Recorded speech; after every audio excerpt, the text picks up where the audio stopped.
American president Donald Trump അടുത്തിടെ, അതായത് operation Sindoor താൽക്കാലികമായി നിർത്തിവെച്ചതിനു ശേഷം ഇന്ത്യയെ പാകിസ്ഥാനുമായി താരതമ്യം ചെയ്ത് ചില പ്രസ്താവനകൾ നടത്തുകയുണ്ടായല്ലോ.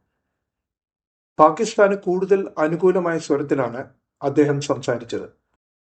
എന്തായിരിക്കാം അതിനു കാരണം?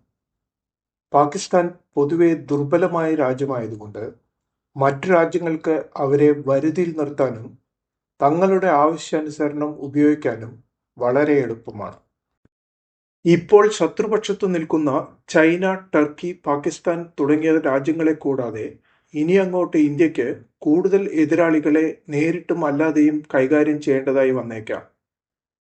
സാമ്പത്തികവും സൈനികവും നയതന്ത്രപരമായുമുള്ള ഭാരതത്തിന്റെ വളർച്ച പല വലിയ രാജ്യങ്ങളെയും അസ്വസ്ഥരാക്കുന്നുണ്ട്.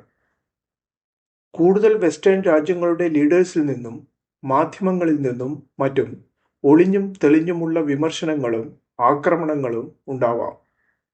ഇപ്പോഴത്തെ ഇന്ത്യയെ സ്വാധീനിക്കാനോ ഭയപ്പെടുത്താനോ എതിരിടാനോ ഒന്നും അത്ര എളുപ്പമല്ലെന്ന് അവർക്ക് നന്നായി അറിയാം.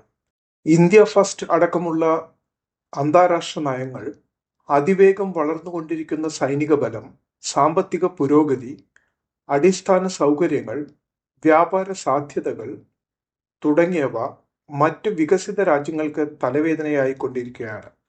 അടുത്ത കാലത്തായി കുറേയേറെ വിദേശ രാജ്യങ്ങൾ സന്ദർശിച്ച ഇന്ത്യയുടെ ഗ്ലോബൽ ഔട്ട്റീച്ച് ടീംസ് എങ്ങനെ ഒറ്റക്കെട്ടായി രാജ്യത്തെ പ്രതിനിധീകരിക്കണമെന്ന് നമുക്ക് കാണിച്ചു തന്നു.